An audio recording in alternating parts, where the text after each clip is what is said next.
नमस्कार, मैं हूं विकास सुखीजा और आप देख रहे हैं अब तक टाइम।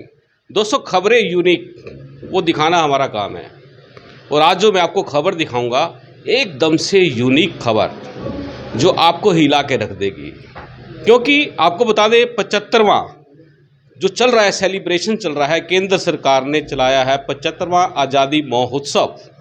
और ये आप देख सकते हैं, नीफा ने भी इस ओर एक कदम और आगे बढ़ाया है।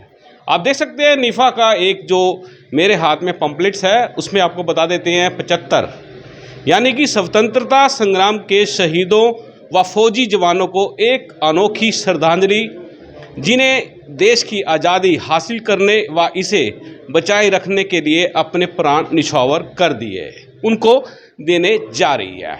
75 यानी कि ब्लड डोनेशन कैंप लगेंगे। लेकिन दोस्तों, आपको बता दें, नीफा का काम सराहनीय है, जितनी प्रशंसा की जाए कम है। लेकिन आज जो मैं सवाल करने वाला हूं, आपको हिला देंगे। क्योंकि सवाल ही ऐसा है कि भारतीय जनता पार्टी ने विधानसभा चुनाव में नारा दिया था 75 पार। लोग कहते थे यमुना पार, अटक गया मामला बीच में। देश 75 पार आज़ादी के होने जा रहा है और पूरे देश में जश्न मनाया जा रहा है। लेकिन बड़ा सवाल जो है, वो हम सीधी बात करेंगे नीफा के जो अध्यक्ष हैं प्रीतपाल सिंह पन्नू जी से। उनसे जानने की कोशिश करेंगे कि आखिरकार नीफा जो समाज हित में, देश हित में काम कर रही है, वो क्या कर रही है, उसका क्या फ़ायदा होने वाला है। एक छोटी सी जानकारी ले लेते हैं। पन्नू जी, अब तक टाइम्स पे बहुत बहुत स्वागत है जी। बहुत बहुत धन्यवाद सुखीजा जी, बहुत दिल से धन्यवाद। क्या कहना चाहेंगे, ये आपने कार्यक्रम रखा है? देखिए, ये कार्यक्रम अपने देश के प्रति, जिस देश की मिट्टी में पल बढ़कर हम बड़े हो रहे हैं, जिस देश का अन्न खाकर हम लोग बड़ा हो रहे हैं, जिस देश से शिक्षा ग्रहण करके हम यहाँ तक पहुँचे और हमारे बच्चे और आगे हायर एजुकेशन लेने जा रहे हैं, उस देश के प्रति, अपनी धरती माता के प्रति हमारा समर्पण भाव है। जननी जन्मभूमिश्च स्वर्गादपि गरीयसी, माँ जो जन्म देती है और धरती वो भी आपकी माता है, वो स्वर्ग के समान है। तो ये हमारी धरती माता के प्रति, हमारी मातृभूमि के प्रति ये हमारा एक श्रद्धांजलि कह लीजिए कि हमारी मातृभूमि की आज़ादी के 75 साल पूरे होने जा रहे हैं। इससे बड़ा सेलिब्रेशन हमारे लिए नहीं हो सकता कि हमारे आज़ादी के 75 साल हो रहे हैं। उस आज़ादी के, जिस आज़ादी को हज़ारों कुर्बानियों के बाद लिया गया, हज़ारों फांसी पर चढ़े, गोलियों से भून दिए गए, काले पानी में भेज दिए गए, जेल की काल कोठरियों में पड़े रहे, पुलिस के डंडे खाते रहे, मार खा कर जो है इस देश को आज़ादी दिलवाई। उस आज़ादी के 75 साल हम लोग सेलिब्रेट करने जा रहे हैं। तो ये हमारा एक श्रद्धांजलि है उन सभी स्वतंत्रता सेनानियों के प्रति जिनकी वजह से हम आज़ाद हुए, और उन सभी फौजी जवानों के प्रति जिनकी वजह से ये आज़ादी आज कायम है, जो सरहदों पर लड़ रहे हैं इस देश की आज़ादी को बचाए रखने के लिए। पन्नू जी, किस तरह से आप ये जो श्रद्धांजलि देने जा रहे हैं, क्या इस समय करने जा रहे हैं? इसमें हम लोगों ने एक यूनिक प्रयोग किया है। वो ये किया है कि हम लोग, क्योंकि 75 का महत्व है, 75 साल हम लोग आज़ादी के मना रहे हैं, 75 साल पूरे हो रहे हैं, तो हम लोग जिस दिन 75 साल पूरे होंगे, 15 अगस्त 2022 को, पूरे देश की 75 लोकसभा क्षेत्रों के अंदर हम लोग ब्लड डोनेशन कैंप उस दिन ऑर्गेनाइज करेंगे। 75 कैंप 15 अगस्त को होंगे। करनाल लोकसभा, जहां निफा का मुख्यालय है, यहाँ 75 दिन लगातार कैंप रहेंगे। 15 अगस्त से लेके 29 अक्टूबर तक जो 75 दिन का टाइम है, डेली एक ब्लड डोनेशन कैंप जो है वो करनाल लोकसभा, जिसमें करनाल और पानीपत आता है, उसमें होगा। हरियाणा में भी 75 कैंप रहेंगे 75 दिनों में। देश में 75 को 10 से गुना करेंगे हम लोग, 750 कैंप जो हैं वो पूरे देश में 75 दिनों में रहेंगे। और 75,000 यूनिट जो है वो रक्त इकट्ठा किया जाएगा। ये सारा रक्त या तो थैलीसीमिया के पेशेंट्स के लिए, या जो देश के हमारे आर्मड फोर्सेज के जो ब्लड बैंक है उनके अंदर कंट्रीब्यूट किया जाएगा। बिल्कुल दोस्तों, आपको बता देते हैं कि नीफा का जो प्रयास है कहीं ना कहीं सार्थक है। लेकिन जो मैं अब बात करूंगा, उसके लिए नीफा क्या करेगी, ये जानना बड़ा जरूरी है। क्योंकि हर आदमी के जहन के अंदर ये सवाल है। पन्नू जी, मैं आपसे जानना चाहता हूं कि हमारे देश को आज़ाद कराने में हजारों लाखों देश के सपूतों ने अपना बलिदान दे दिया, शहीद कहा जाता है उनको। लेकिन अभी तक किसी भी संस्था ने, किसी भी सरकार ने शहीदों को शहीदी का दर्जा नहीं दिया है।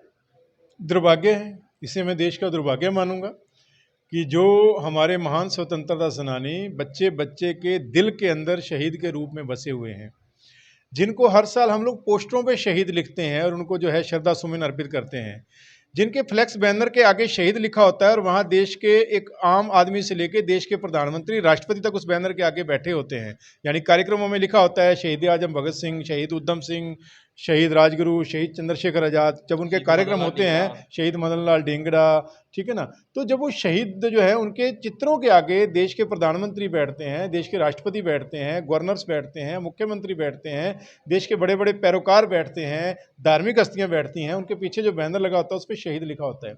लेकिन जब आप सरकारी रिकॉर्ड निकालते हैं, एक आरटीआई लगाते हैं, तो पता चलता है जी उनको तो कभी भी ऑफिशियली शहीद का दर्जा दिया ही नहीं गया। तो ये मैं समझता हूँ दुर्भाग्य है।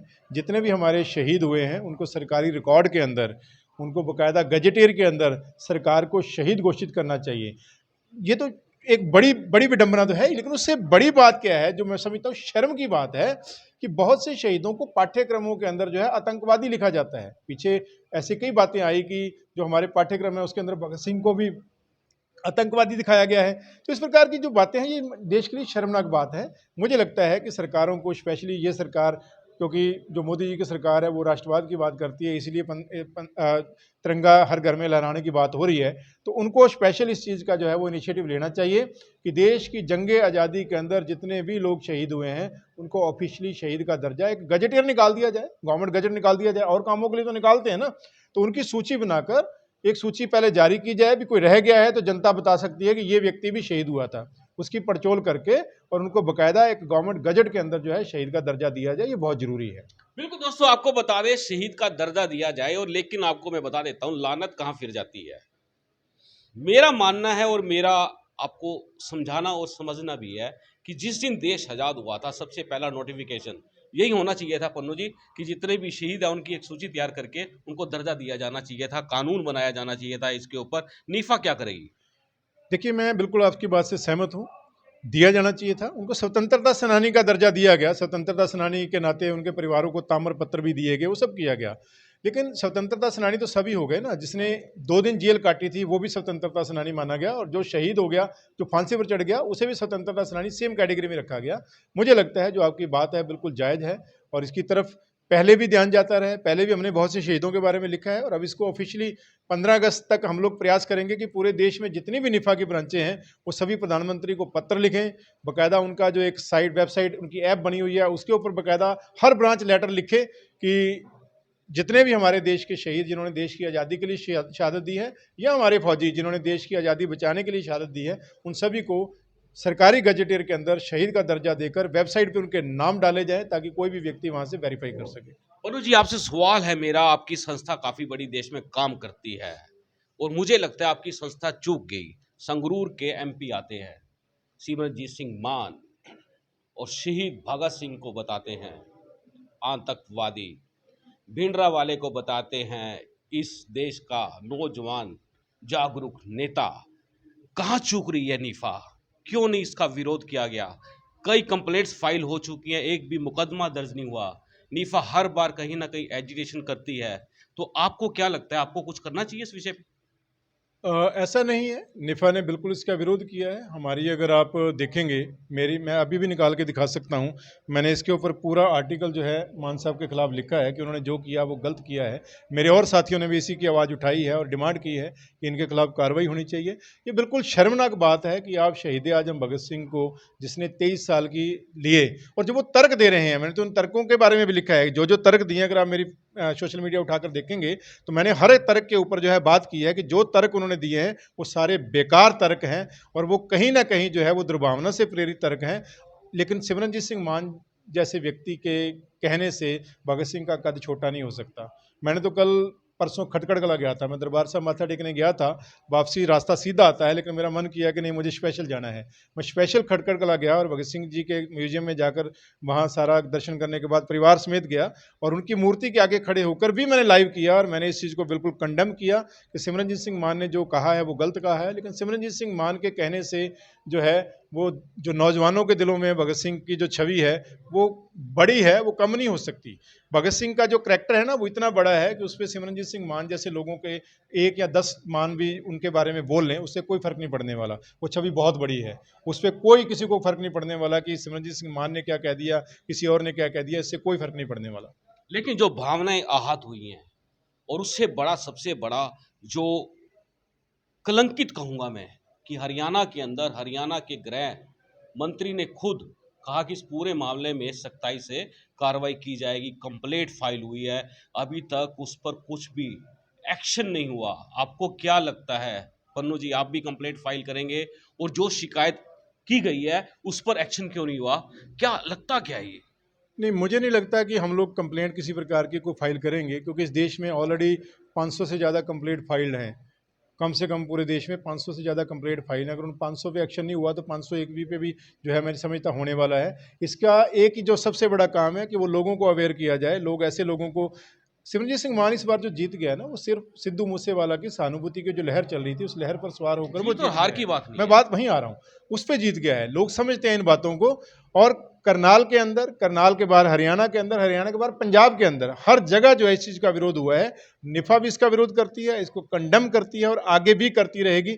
लेकिन इस देश का कानून ऐसा है कि इस देश के कानून में हमने पीछे कम से कम 20 एप्लीकेशन कई मामलों में दी, आज तक किसी पे एक पे भी कार्रवाई नहीं हुई। तो वो कानून के कुछ ना कुछ बता देते हैं जी, ये देखो जी, इसमें तो फ्रीडम ऑफ स्पीच, ये वो कई प्रकार की बातें जो हमारे आगे रख दी जाती हैं। हमने तो जब ये मामला हुआ था इसका, वो कौन से नाटक बनाती है, क्या नाम है इसका, एकता कपूर, उसके जब वो फौजियों के ऊपर उसने एक गंदा सीरियल बनाया था, हमने एसपी साहब को दरखास्त दी थी। वो दरखास्त हमने ऊपर तक भेजी, वो रुल गई, कुछ नहीं हुआ उसके ऊपर। तो ये कहीं ना कहीं इस देश के कानून के अंदर लच्चरपन है कि कोई भी कुछ कह जाए। अगर ये देश का कानून सख्त हो तो किसी की हिम्मत नहीं होगी। कहने की हिम्मत क्यों होती है? क्योंकि उनको पता है कानून में हमारा कुछ भी बिगड़ना नहीं है। सिमरनजीत सिंह मान के खिलाफ पहले भी पंजाब में एक किसी ने जो है इसी प्रकार की कंप्लेंट कोर्ट में बकायदा फाइल की थी। कोर्ट ने उसको बरी कर दिया, मान को निकाल दिया कि नहीं, इसमें कुछ नहीं बनता, ये कह सकते हैं आपने, उनको है आज़ादी है कहने की। तो कहीं ना कहीं मैं समझता हूँ कि वो कानून की लच्चरपनों का जो है वो फ़ायदा उठाया जाता है। और हम भी जो है वो धूल में लाठी मारते रहे, उसका कोई फ़ायदा नहीं है। हम लोग भीड़ का हिस्सा ना कभी बने हैं ना बनेंगे। हमारा तो एक ही है कि हम नौजवानों को जागरूक करेंगे। नौजवान इतने जागरूक हों कि ऐसे व्यक्तियों को जो है दोबारा से इस प्रकार की पोस्ट पर जाने का मौका ही ना मिले, जो शहीदों के बारे में इस प्रकार की टिप्पणी करते हैं। वो ज़्यादा जरूरी है। किसी तरह का नीफा कोई एजिटेशन करने का मन बना सकती है, कोई धरना प्रदर्शन? नहीं, क्योंकि आप ऐसा लोग काफी धरने प्रदर्शन करते रहे नहीं, हैं। मुझे हम लोग मेरा ये मानना है कि हमारे पास बहुत सी पॉजिटिव चीज़ें हैं करने के लिए। अगर हम हर व्यक्ति जो है वो कुछ भी बोलेगा और उसके पीछे हम लोग जो है भागते रहेंगे और उसकी बातों को लेकर करेंगे, तो हम लोग पॉजिटिव कर ही नहीं पाएंगे। हमारे पास एनर्जी है, चाहे हम उसे पॉजिटिव सेंस में यूज़ कर लें, चाहे उसे नेगेटिव सेंस में यूज़ कर लें। चाहे तो अब डेली कोई ना कोई उल्टा सीधा बयान आता है। अगर हर बयान के खिलाफ हम लोग जो है धरने प्रदर्शन करते रहेंगे तो हम सारा साल धरने प्रदर्शन ही करते रहेंगे। हमें केवल पॉजिटिवनेस से हमें अपना काम आगे जो है वो करते जाना है। हमें केवल आगे बढ़ना है। जो करता है, हमें उसके खिलाफ इतना बड़ा माहौल तैयार करना है कि लोग पॉजिटिव सेंस के साथ हमारे पॉजिटिव अभियान के साथ जुड़ें। हमें नहीं लगता कि हमें इस प्रकार का कोई काम करने की जरूरत है। आपको लगता नहीं शहीदों के लिए आगे आना चाहिए? हम शहीदों के लिए बिल्कुल आगे आए हैं। शहीदों के साथ लोगों को जोड़िए ना, शहीदों के साथ लोगों को, ये जो काम करने जा रहे हैं, ये जो हमने पिछले साल 1500 ब्लड डोनेशन कैंप लगाए, जो अपमान कर रहे हैं उनका नहीं, क्या होगा? मैं सिंपल मैं आपको बता रहा हूँ भैया, किसी के अपमान करने से कुछ हो जाता है क्या? शहीद भगत सिंह का स्टेचर इतना बड़ा है, कोई भी खड़ा होकर कहीं पे उनके बारे में कुछ बोल देगा, उससे शहीद भगत सिंह का अपमान हो जाएगा क्या? नहीं होगा। आज मैं एक सिंपल एक और बात पे आता हूँ। आज जगह जगह पर गुरु ग्रंथ साहब के अपमान की घटनाएं हो रही हैं। जितना उसके ऊपर जो है धरने प्रदर्शन हो रहे हैं, उतनी ज्यादा हो रही हैं, क्योंकि शरारती आदमियों को लगता है कि हम लोग शरारत में कामयाब हो गए। शरारती आदमी को इग्नोर कर दो, ये उसकी सबसे बड़ी सजा है। शरारत तो पर्चे दर्ज हो जाते हैं। समझे नहीं, शरारती आदमी जो है वो लाइमलाइट में आने के लिए ही शरारत करता है। और अगर आपने उसके खिलाफ धरने प्रदर्शन करके उसको लाइमलाइट में ले आए, तो आपने उसका मकसद हल कर दिया ना, आपने उसका मकसद हल कर दिया। शरारती आदमी को इग्नोर कर दो, ये उसके लिए सबसे बड़ी सजा है। लीडर जो होता है वो पब्लिसिटी का भूखा होता है। लीडर ने कोई बात कह दी और जनता ने उसके ऊपर प्रतिक्रिया नहीं दी, ये लीडर की राजनीतिक मौत होती है सबसे बड़ी, कि उसने कोई बयान दिया और जनता ने उसकी परवाह नहीं करी, छोड़ यार तू तो बकवास कर रहा है, तेरी बकवास का खालिस्तान की मांग कर रहा है सिमरन। आप उस मुद्दे पर बार बार मुझे पहले भी मेरे से पूछ चुके हैं। मेरा सिंपल है, हमें खालिस्तान देश को तोड़कर नहीं चाहिए। ठीक है, हम हिंदुस्तान के साथ हैं, हिंदुस्तान के साथ है, हिंदुस्तान के साथ रहेंगे, हिंदुस्तान के मरेंगे। कोई मांगता है वो उसकी है, वो उससे सवाल उससे कीजिए। हम तो नहीं मांगते, हम तो हिंदुस्तान के, हिंदुस्तान के साथ जिए, हिंदुस्तान के लिए मरे हैं। हम जिए हैं तो तिरंगे के लिए और मरेंगे तो तिरंगा कफन चाहिए। हमारे लिए तो तिरंगा जो है हमारा कफन है, तिरंगा ही हमारा सब कुछ है। कोई मांगता है ये सवाल आप उससे कीजिए, वो क्यों मांग रहे हैं।